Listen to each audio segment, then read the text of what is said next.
ನಮಸ್ಕಾರ ವೀಕ್ಷಕರೇ, ನಾನು ನಿಮ್ಮ PH ನಾಯ್ಕೋಡಿ. ಪೌರ ಕಾರ್ಮಿಕ ಹಿತ ಕಾಪಾಡುವ ಬಜೆಟ್ಗೆ ಮನವಿ. ಪಟ್ಟಣದ ಪ್ರವಾಸಿ ಮಂದಿರದ ಆವರಣದಲ್ಲಿ ಮಂಡ್ಯ ಜಿಲ್ಲಾ ಪೌರ ಕಾರ್ಮಿಕರ ಪರಿಷತ್ ವತಿಯಿಂದ ಪತ್ರಿಕಾಗೋಷ್ಠಿ ನಡೆಯಿತು.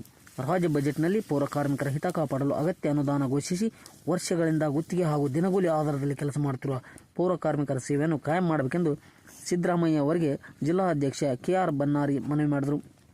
ಪೌರ ಕಾರ್ಮಿಕ ಹುದ್ದೆಯನ್ನು ಡಿ ಗ್ರೂಪ್ನಿಂದ ಸಿ ಗ್ರೂಪ್ಗೆ ಬದಲಿಸಿ ಗುತ್ತಿಗೆ ಕಂಪನಿಗಳ ಬದಲು ಸರ್ಕಾರವೇ ನೇರವಾಗಿ ಕಾರ್ಮಿಕರ ಖಾತೆಗಳಿಗೆ ಸಂಬಳ ಜಮಾ ಮಾಡಬೇಕೆಂದು ಒತ್ತಾಯಿಸಲಾಯಿತು. ನಿವೃತ್ತಿ ನಂತರ ಭದ್ರ ಜೀವನಕ್ಕಾಗಿ ಮನೆ ಹಾಗೂ ನಿವೇಶನ ಸೌಲಭ್ಯ ನೀಡಬೇಕೆಂದು ಮನವಿ ಸಲ್ಲಿಸಿದರು.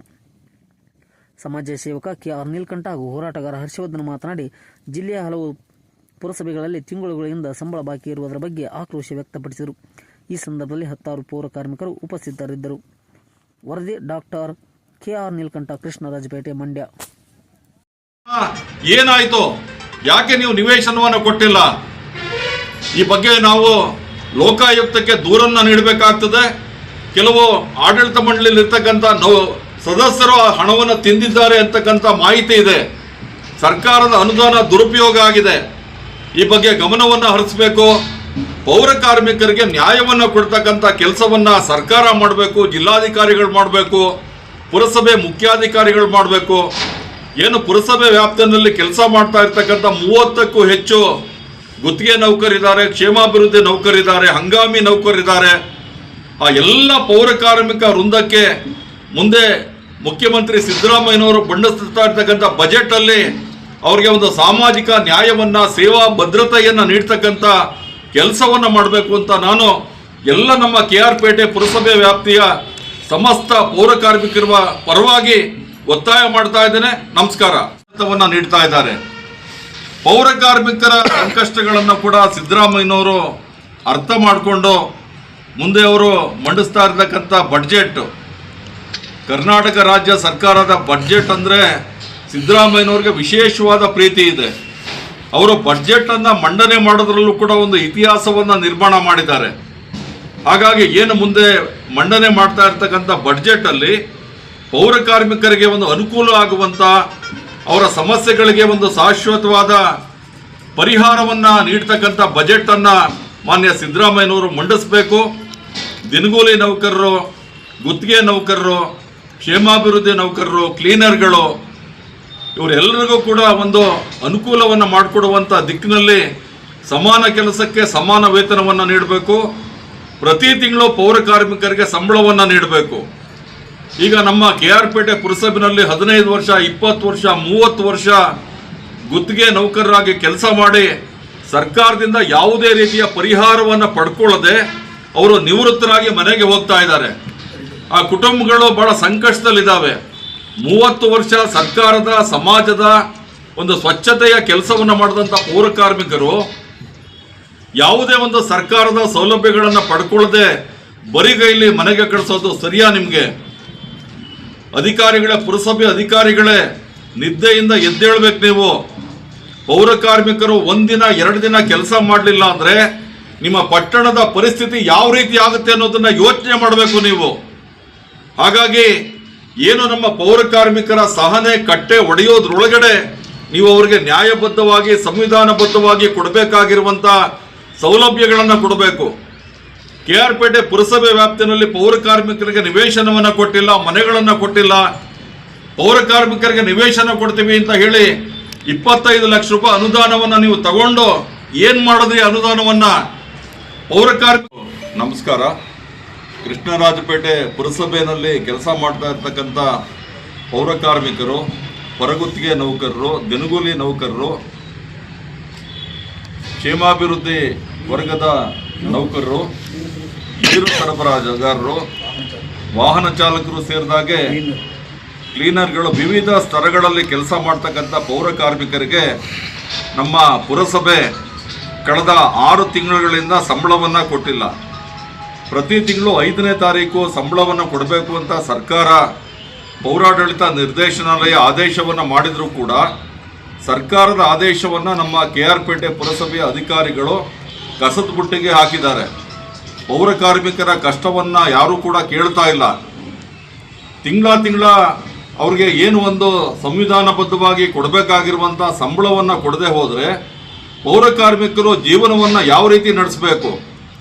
ಅವರು ಒಂದಿನ ಕೆಲಸ ಮಾಡಲಿಲ್ಲ ಅಂದರೆ ಪಟ್ಟಣದ ಪರಿಸ್ಥಿತಿ ಯಾವ ರೀತಿ ಆಗ್ತದೆ? ಕಸವನ್ನು ಗುಡಿಸೋದಕ್ಕೆ ಪೌರ ಕಾರ್ಮಿಕರು ಬೇಕು, ಸ್ವಚ್ಛತೆ ಮಾಡೋದಕ್ಕೆ ಪೌರ ಕಾರ್ಮಿಕರು ಬೇಕು, ಪಟ್ಟಣದ ಜನತೆಗೆ ನೀರನ್ನು ಬಿಡೋದಕ್ಕೆ ಪೌರ ಕಾರ್ಮಿಕರು ಬೇಕು, ದೈನಂದಿನ ಕೆಲಸ ಕಾರ್ಯಗಳನ್ನು ಮಾಡೋದಕ್ಕೆ ನಿಮಗೆ ಪೌರ ಕಾರ್ಮಿಕರು ಬೇಕು. ಆದರೆ ಪೌರ ಕಾರ್ಮಿಕರ ಕಷ್ಟ ಸುಖಗಳನ್ನು ಕೇಳಿ ಅವರ ಸಮಸ್ಯೆಗಳನ್ನು ಪರಿಹಾರವನ್ನು ಮಾಡಿಕೊಡುವಂಥ ದಿಕ್ಕಿನಲ್ಲಿ ಚುನಾಯಿತ ಜನಪ್ರತಿನಿಧಿಗಳಾಗಲಿ, ಶಾಸಕರಾಗಲಿ, ಸರ್ಕಾರ ಆಗಲಿ ಯಾರೂ ಕೂಡ ಗಮನ ಹರಿಸ್ತಾ ಇಲ್ಲ. ಈ ಬಗ್ಗೆ ಪೌರ ಕಾರ್ಮಿಕರು ಬಹಳ ಸಂಕಷ್ಟದಲ್ಲಿದ್ದಾರೆ, ಬಹಳ ನೋವಿನಲ್ಲಿ ಅವರು ಜೀವನವನ್ನು ನಡೆಸ್ತಾ ಇದ್ದಾರೆ.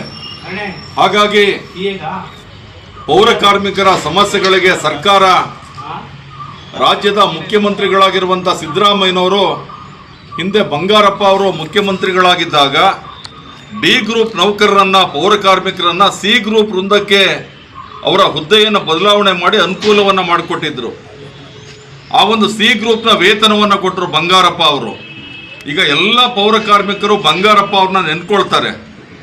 ನಮ್ಮ ಸಿದ್ದರಾಮಯ್ಯನವರು ಕೂಡ ಬಡವರ ಪರವಾಗಿ, ದೀನದಲಿತರ ಪರವಾಗಿ, ಶೋಷಿತರ ಪರವಾಗಿ, ಅಹಿಂದ ವರ್ಗಗಳ ಜನರ ಪರವಾಗಿ ರಾಜ್ಯದಲ್ಲಿ ಪೌರ ಕಾರ್ಮಿಕರಿಗೆ ವೃಂದ ಬದಲಾವಣೆ ಮಾಡ್ಕೊಳ್ಬೇಕು. ಏನಂತ ಇವನ್ನ ಜಾಡ್ಮಲ್ಲಿ ಕಸ ಗುಡಿಸೋನು ಸ್ವಚ್ಛತೆ ಕಾರ್ಮಿಕ ಅಂತ ಆಗ್ತವ್ರೆ. ಅದ್ರ ಬದಲು ಆರೋಗ್ಯ ವರ್ಧಕ ಸ್ವಚ್ಛ ಕಾರ್ಮಿಕರಂತ ಪದನಾಮ ಬದಲಾವಣೆ ಮಾಡಿಕೊಟ್ರೆ ಅವ್ರುಗಳಿಗೆ ಮನಸ್ಸಿಗೆ ಖುಷಿ ಆಗುತ್ತೆ. ದಯಮಾಡಿ ಸರ್ಕಾರದಿಂದ ಇದಾಗಬೇಕು. ನಿವೇಶನ ಮೇಯ್ನಾಗಿ ನಿವೇಶನ ಮತ್ತು ಅವ್ರ ಸಂಬಳನೇ ಮೇಯ್ನ್ ಸ್ವಾಮಿ. ದಯಮಾಡಿ ಈ ಬಡ್ಜೆಟಲ್ಲಿ ತಾವು ಹಣ ಬಿಡುಗಡೆ ಮಾಡಿ ಈ ಕಾರ್ಮಿಕರಿಗೆ ನೆಮ್ಮದಿಯಿಂದ ಜೀವನ ಮಾಡಲು ಅನುಕೂಲ ಮಾಡಿಕೊಡ್ಬೇಕೆಂದು ಮಾನ್ಯ ಮುಖ್ಯಮಂತ್ರಿಗಳಲ್ಲಿ ಮತ್ತು ಡಿ ಕೆ ಶಿವಕುಮಾರ್ ಉಪಮುಖ್ಯಮಂತ್ರಿಗಳಲ್ಲಿ ಮನವಿ ಮಾಡ್ತಾ ಇದ್ದೀನಿ. ಇದೇನು ನಮ್ಮ DR ರಾಜು ಮೈಸೂರಿಂದ ಅವರು ಸಹ ಸರ್ಕಾರಕ್ಕೆ ಮನವಿ ಮಾಡಿದ್ದಾರೆ. ಇದನ್ನು ದೊಡ್ಡದಾಗಿ ಮನಸ್ಸಲ್ಲಿ ತಗೊಂಡು ಇದನ್ನು ಮಂಡನೆ ಮಾಡಿ ಸರ್ಕಾರದಿಂದ ಆದೇಶ ಮಾಡಬೇಕು ಅಂತ ತಮ್ಮಲ್ಲಿ ವಿನಯಪೂರ್ವಕವಾಗಿ ಕೇಳ್ಕೊತಾರೆ. ಎಷ್ಟು ತಿಂಗಳಿಂದ ಸ್ಯಾಲ್ರಿ ಆಗಿಲ್ಲ ಸರ್? ಅಲ್ಲೇ KR ಪೇಟೆಯಲ್ಲಿ 4 ತಿಂಗಳಿಂದ ಆಗಿಲ್ಲ, ಬೇರೆ ಬೇರೆ ತಾಲೂಕಲ್ಲಿ 3 ತಿಂಗಳು 4 ತಿಂಗಳು ಅಲ್ಲೂ ಆಗಿಲ್ಲ. ಕೇಳಿದ್ರೆ ಟೆಂಡರ್ ದುಡ್ಡು ಕಲೆಕ್ಟ್ ಮಾಡಬೇಕು, ನಿಮ್ಗೆ ಕೊಡಬೇಕು ಅಂತಾರೆ. ಸರ್ಕಾರ ಆದೇಶನೇ ಇದೆ, ಪ್ರತಿ ತಿಂಗಳು 5ನೇ ತಾರೀಕಲ್ಲಿ ಗಂಭೀರವಾಗಿ ಪರಿಗಣಿಸಿ ಸರ್ಕಾರ ಆದೇಶ ಹಾಕಿ ಮಹಾನಿರ್ದೇಶನಾಲಯ ಆದೇಶ ಇದ್ರೂ 5 ತಿಂಗಳು ಕೊಡಬೇಕಂತಿದ್ರು ಆದೇಶ ಪೇಪರ್ಲೈತೆ. ಅವ್ರಿಗೆ ಸಂಬಳಗಳು ಕೊಡ್ತಾಯಿಲ್ಲ, ಕಂದಾಯ ದುಡ್ಡು ಬಂದಿಲ್ಲ, ಎಲ್ಲಿಂದ ಕೊಡಲಿ ನಾನು ಅಂತ ಅಂತಾರೆ. ಚೀಫ್ ಆಫೀಸರ್ ನಾನು ಈಗ ಅಧಿಕಾರಿ ಭೇಟಿ ಮಾಡಿ ನಾವು ಕೇಳ್ತೀನಿ ಅಂದರೆ ಚೀಫ್ ಆಫೀಸರು ಆದರೆ ಮಾಡಿ, ಇಲ್ಲ ನೋಡ್ರಿ ಇವ್ನು ಇವ್ನು ಎಷ್ಟು ವರ್ಷ ಮಾಡಂದ್ರೆ ಉದ್ಯೋಗ ಕೊಡ್ರಿ ಅಂತ ಎದುರಿಸಿ ಇವತ್ತು ಜನ ಇಲ್ಲಿ ಬರೋಂಥವ್ರು ಜನ ಬರೋಕ್ಕಾಗವ್ರೆ. ಇದೆಲ್ಲ ಕೆಲವೊಂದು ತೊಂದರೆಗಳಾಗ್ತದೆ. ಏನೋ ಮಾಡೋಣ, ಕರ್ತವ್ಯಕ್ಕೆ ತಕ್ಕಂತೆ ಸಂಬಳ ಕೊಡಬೇಕು. ಇರೋಕ್ಕೆ ವಾಸಕ್ಕೆ ಮನೆಯೇ ಮೇಯ್ನ್. ನಮಗೆ ಅಧಿಕಾರಿಗಳು ಅವ್ರದ್ದು ಅಧಿಕಾರ ಇದೆ, ಮಾತಾಡ್ತವ್ರೆ. ನಾವೇನು ಕೇಳ್ಕೊತಾ ಇದ್ದೀವಿ, ಇರೋಕ್ಕೆ ಮನೆ, ಟೈಮ್ ಕರೆಕ್ಟ್ ಸಂಬಳ ಮಾಡಿ. ಈಗ ಸಂಬಳ ಆಗಿಲ್ಲ ಅಂತ ಕೇಳೋದಕ್ಕೆ ನೀವು ಅದಕ್ಕೆ ಸಂಬಂಧಪಟ್ಟ ಅಧಿಕಾರಿಗಳು ಕೇಳೋದಕ್ಕೆ ಏನು ಉತ್ತರ ಕೊಟ್ಟಿದ್ದಾರೆ? ನೆನ್ನೆ ಮೀಟಿಂಗಲ್ಲಿ ಕೇಳಿದಕ್ಕೆ ನಮ್ಮ ಶಾಸಕರು, AC ಸಾಹೇಬರು ಮತ್ತು ಚೀಫ್ ಆಫೀಸರ್ ಇದ್ದರು. ಫೆಬ್ರವರಿ ತಿಂಗಳಲ್ಲಿ ಕ್ಲಿಯರ್ ಮಾಡ್ಕೊಡ್ತಿದ್ದು ಹೇಳೋರೆ. ಇನ್ನು ಪಾಪ ಇವ್ರು ಏನು ಮಾಡ್ತಾರೆ, ವಾಪಸ್ ಬಂದಿದ್ದಾರೆ, ಎಲ್ಲ ಹೂ ಅಂದ್ಕೊಂಡು ಬಂದಿದ್ದಾರೆ. ನಾವು ಪ್ರತಿಭಟನೆ ಮಾಡ್ತೀವಿ ಅಂತ ಹೇಳಿದ್ರು ಅವ್ರು ಕೇರ್ ಮಾಡಲಿಲ್ಲ. ಪ್ರತಿಭಟನೆ ಮಾಡೋದು ಬೇಡ, ಫೆಬ್ರವರಿ ಕ್ಲಿಯರ್ ಮಾಡ್ಕೊಡ್ತೀವಿ ಹೇಳಿ ಕಳ್ಸವ್ರೆ. ನಾವು ಬಂದಿದ್ದೀವಿ ಸ್ವಾಮಿ. ನಮ್ಗೆ ಮೇಯ್ನಾಗಿ ಸಂಬಳನೇ ಮೇಯ್ನು. ಸಂಬಳ ಇಲ್ಲದ ಹೆಂಗೆ ಜೀವನ ಮಾಡೋದು? ಈಗ ಫೆಬ್ರವರಿ ತಿಂಗಳು ಮಾಡ್ಕೊಡ್ತೀನಿ ಹೇಳೋರು ಅಧಿಕಾರಿಗಳು.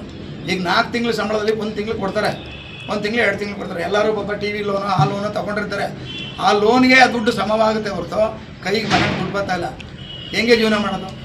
ದಯಮಾಡಿ ಸರ್ಕಾರದಲ್ಲಿ ಈ ವಿಚಾರ ಬಡ್ಜೆಟಲ್ಲಿ ಇದನ್ನು ದೊಡ್ಡ ಮನಸ್ಸಿಗೆ ಗಣನೆ ತಗೊಂಡು ಮಾನ್ಯ ಮುಖ್ಯಮಂತ್ರಿಗಳು ಇದನ್ನು ಟೆಂಡರ್ ಪದ್ಧತಿ ರದ್ದು ಮಾಡಿ ಈ ನೌಕರುಗಳಿಗೆ ಸಂಬಳ ಬರಂಗೆ ಮಾಡಬೇಕಂತ ತಮ್ಮಲ್ಲಿ ವಿನಯಪೂರ್ವಕ ಕೇಳ್ಕೊತಾನೆ ಸರ್. ನಮ್ಮ ಹೆಸರು KR ಬನ್ನಾರಿ, ಸಭಾ ಕರ್ಮಚಾರಿ ಪರಿಷತ್, ಮಂಡ್ಯ ಜಿಲ್ಲೆ ಅಧ್ಯಕ್ಷರು.